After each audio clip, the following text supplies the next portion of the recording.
Hello po, ear sign, Aquarius, Gemini, and Libra. Tignan natin guys, ano ba ang inyong gabay kapalaran ngayon? Okay, ear sign.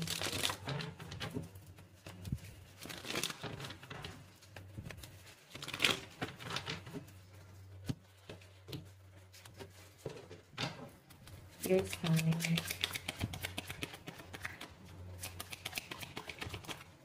So guys, meron po tayong rest. Parang kailangan nyo ng pahinga, ear. Okay.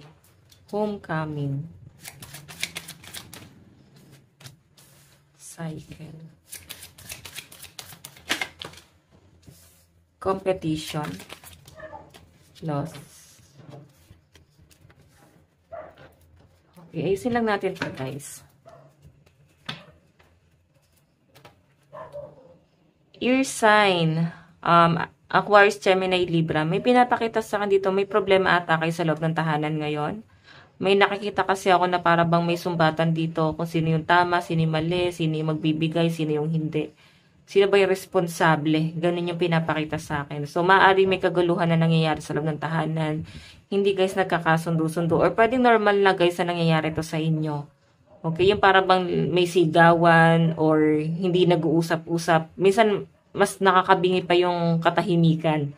Okay, mas gusto mo pa yung naririnig mo yung sumbatan eh. Mas okay pa yun kaysa, nandun kayo sa point na, parang kaysa tahimik, di ba? Pagka kasi guys, malakas yung boses, or sinasabi yung nararamdaman, parang mas magaan pa sa pakiramdam. Or depende na lang siguro guys sa tao. Okay? So, ear sign. May pinapakita sa akin dito na maaring may gustong pagbabagong gawin ang mga ear sign dito. Competition. So, maaring, to guys hindi pa kayo guys ready, pero pinaghahandaan nyo or nire-ready mo yung sarili mo dito sa pagbabagong mangyayari na to. Ang pinapahinga nyo lang muna or hinuhupa nyo muna yung tension, kaguluhan na nangyari sa past. Maaring, para bang nabobrought out siya ngayon sa kasalukuyan, no? Pwedeng dating gulo na to na hindi guys naayos. Hanggang ngayon sa kasalukuyan, parang, ayun nga, napag-uusapan na naman siya guys. So, sa pinapakita sa akin guys, para bang nagpahinga lang muna. Parang naglaylo lang, ganon. So, sa pinapakita naman sa akin, ear sign, mukhang okay na siya. No? Kung matagal-tagal na yung pahinga na nangyari. Okay? So, eto na nga guys, may bagong cycle na daw po na nangyayari. So may competition pa rin, no? Siguro sa relationship nyo naman ng person mo, yung hindi kayo guys nagkakaintindihan, nandun sa point na pinaglalaban nyo pa rin naman ng isa't isa. At takot naman daw na mawala yung isa't isa. Ayan, no?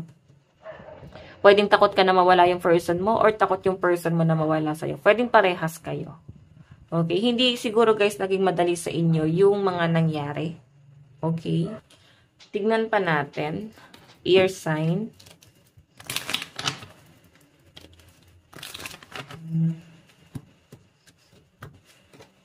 Okay, ear sign.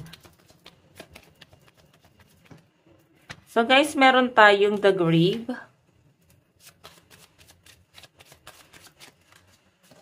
Meron tayong the sun.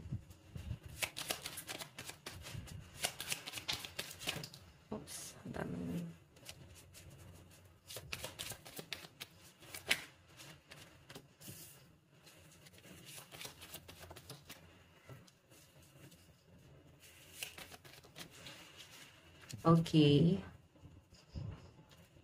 So, kung makita nyo guys, yung under ng rest ng Four of Clouds is the grave. So, ear sign, ano ba to? Dumating kayo sa point, parang nandun ka na sa hangganan mo. Minsan nagkakaroon ng suicidal thoughts. Pwedeng nagre-reminisce ka. Pwedeng nangyari na siya sa past, no? Ang binabalikan mo yung matinding stress na nangyari sa inyo, depression, anxiety, or yung muntik ka na, no? Muntik ka na, pero nilakasan mo yung loob mo. Na para bang nagpahinga ka lang talaga pansamantala. Then ngayon guys, parang bumangon ka. Siguro tinitignan mo yung sarili mo, tinitignan mo yung sarili mo dati. Okay? 5 taon na yung nakakalipas. Pwedeng ganyan. Or taon na yung nakakalipas. Tinitignan mo yung sitwasyon mo dati, kung ano ka dati, at ano ka ngayon. Nakukumpara mo siya na parang, kailangan mo lang pala talaga ng pahinga.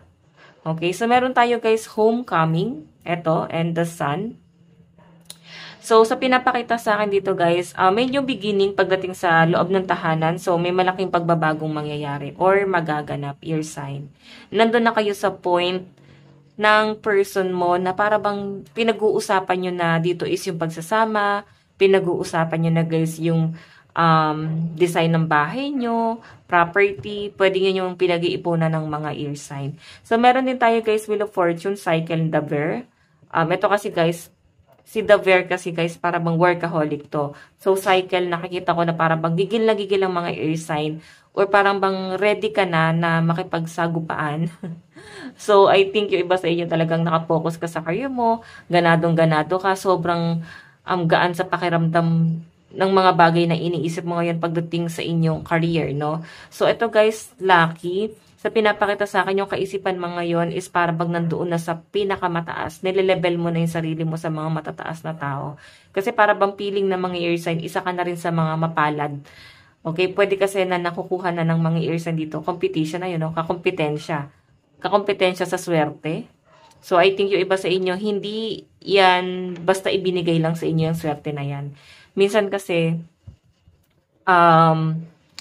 parang destiny na. Okay? Or pwedeng nasa chart nyo. Talagang nasa kamay mo na yung swerte. Okay? Pero nandun ka pa rin sa point na nakikipagkumpetensya pa rin kayo. Okay. So, meron tayo guys, loss and key. Ito guys, opportunity. Maaring meron kang opportunity na pinalagpas mo sa palad mo. Hindi nyo guys ginrab yung opportunity na to. Para bang hinayaan nyo guys na kumawala sa inyo. So, kung makita nyo guys, ito, may nawala dito. Nangihinayang ka rin, syempre. Pero siguro tinatanggap nyo na rin guys. Hindi mo na rin guys binabalik pa. Parang okay na rin sa inyo. Nangyari na eh. Okay, wala na rin kayo guys magagawa. Parang ganon. Tignan pa natin, ano ba ang inyong advice? Ear sign. Meron tayong focus on the positive. Diba? Think positive lang guys. Kagaya naman ng ginagawa mo ngayon, napaka-positibo ng mga ear sign. Okay, tignan pa natin. Meron tayong quickening, discovery, acceleration, knowledge, and source. Diba sabi ko sa inyo eh, nilulundagan mo yung taong 2024. Kasi yung isip mo ngayon, nandun na sa, sa success mo sa future. As in, napakating positive ng mga ear sign, guys. Okay, napakagaan ng energy na nasagap ko sa inyo. So guys, lucky number mo 10 and 11. Ito lang po ang inyong reading ear sign. Bukas po ulit. God bless and love you all. Bye-bye po.